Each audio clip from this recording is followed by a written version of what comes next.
po si Mariz Umali.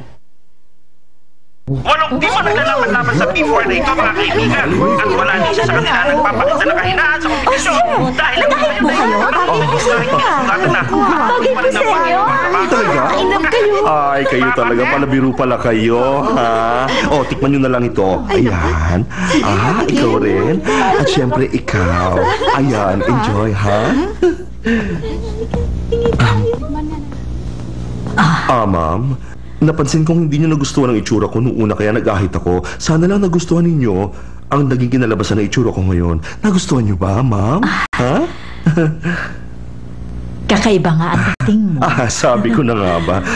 Pagdamutan nyo ang naihanda ko, flower cakes for you. Oh, naku naman. Para sa akin ang lahat ng ito? Ang gaganda naman ito, ha? Bagay na bagay sa inyo. Pwede bang tumabi sa inyo habang nanonood ka? Gusto ko rin sana makapanood eh. Wala problema. Sige, salamat. dito ka sa kabila.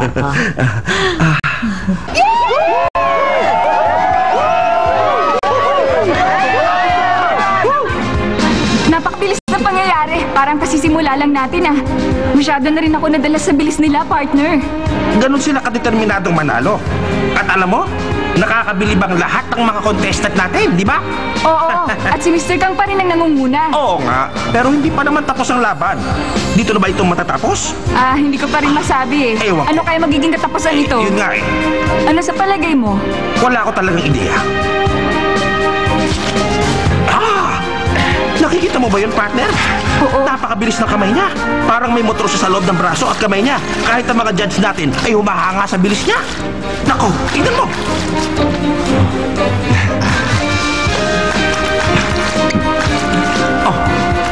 Ano nangyari sa kanya? Pagod na ba siya? Parang bumabagal na yata ang paghiwa niya. Bakit kaya? Pinabibilib yata ako ng taong yan Ang bilis ng kamay niya. May 22 layers ang cake na ito at may honey pa sa pagitan ng bawat isa. Kaya napagdikit-dikit ito ng maayos na maayos. Nakikita mo ba? Ang galing niya talaga. Halos hindi ko makita ang galaw ng kamay niya.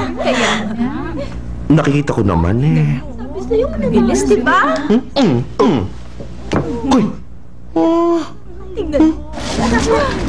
Ano nangyayari sa kanya? Pagod na ba siya? Parang bumabagal na yata ang bawat paghiwa niya ng baka. Bakit kaya, partner?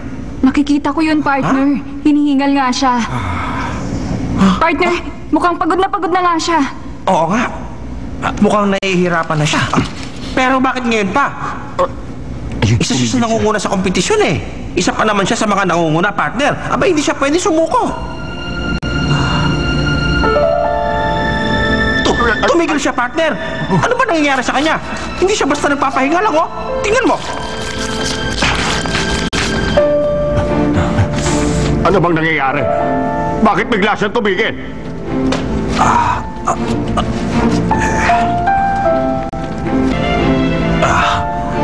May sugat siya. Ano? Hindi pwede to. Tama na, patigilin niyo na siya. Hayaan mo siya. Kaya niya yan. Upo ka lang. Huwag mo siyang pakialaman. Okay lang ako, okay lang. Naunahan si Mr. Kang! Si Mr. Choi na nangunguna sa laban! Si Mr. Choi at Mr. Kang ang magkalaban kanina.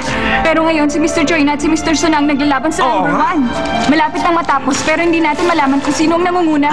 Tama ka dyan, partner. Dahil halos sabay silang kumilos. Oo.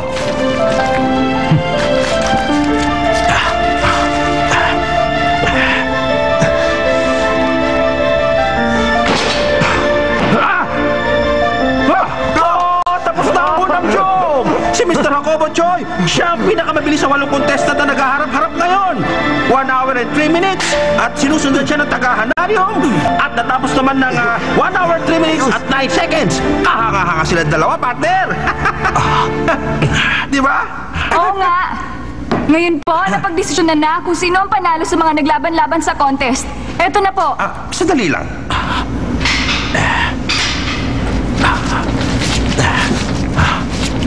May hindi pa tapos sa kanila. Si Mr. Kang.